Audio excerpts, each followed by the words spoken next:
Hey gang, it's Bryan from FXBilliards. Today I want to talk to you about the way I start every practice session. It's what I call break and runs, and that's exactly what it sounds like. You just rack 15 balls, break them, and start shooting them off in any order. So I want to talk to you about some of the advantages of this. One being that you get to work on your break. Because there's so many balls on the table and there's so many clusters and different run-out situations, it helps with your decision-making process. This is multiplied when you're just shooting the balls off. 15 balls, you don't have any decisions to make as far as highs and lows. You get to focus on different areas of your game. So decision-making is key. You get to make some decisions about clusters and different situations and different patterns more often than not. You also work on your speed control and recognizing those problem shots that we talk about in 8-ball and 9-ball. They're there in 8-ball and 9-ball racks, but when you just break the balls up and shoot them off in no particular order, you get more opportunities to work on that aspect of your game.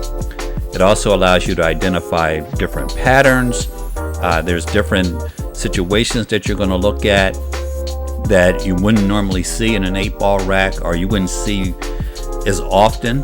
Obviously, this is a good opportunity to work your fundamentals. If you're changing your stroke or doing anything new, if you have this experimental draw shot, you wanted to see if you could get the cue ball to the exact spot that you're looking for, or maybe you're working on your long draw shot, your end of game position play, which is so key. Guys write me all the time and say, hey, I can get through a rack, I can't get through those last 3 balls. This forces you to learn to play end of game position. Speaking of end of game position, I thought I kind of made up this this warm-up thing myself, but I found out that Albin Ocean starts every practice session the exact same way. So he uses a straight pool break and run, where I was using just a rack of 15 balls. So I wanted to show you what it would look like in straight pool. We're just breaking up the balls like we're going to play straight pool. We play our patterns, but we get to work on some break patterns here.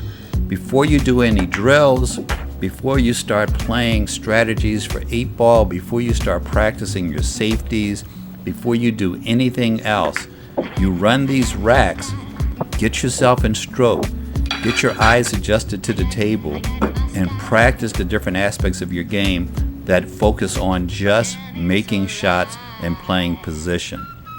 So here you see we just play the break shot just like I would in a straight pool game. Now the difference is, if you're practicing the way I'm doing right now, the balls are not going to be spread out as they were in the first example. This is more for straight pool players. This is going to be a little frustrating for 8-ball and definitely 9-ball players because there's going to be so many clusters, but straight pool players need to work on these aspects of their game.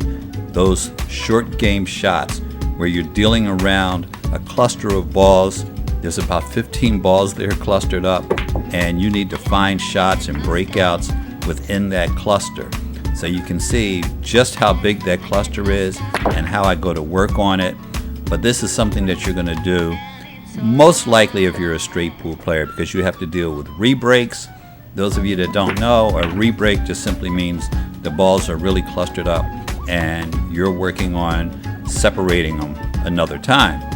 Also, cluster management.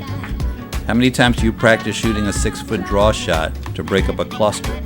So things like that, your combination shots, whatever it might be, this is your opportunity to work on them. Now, when it comes to these break and runs, whether it's with straight pool or just breaking a regular rack and shooting them off, I generally shoot 5 of them. I start every practice session, and I've been doing this for so many years, it's unbelievable.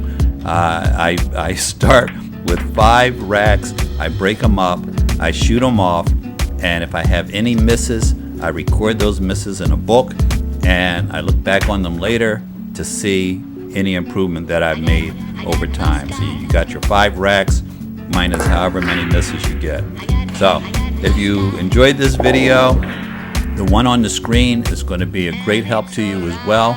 But try this out. Start every straight pool practice, every 8-ball practice, every 9-ball practice by just breaking the balls up, shooting them off without giving too much thought to them. I think you'll like it.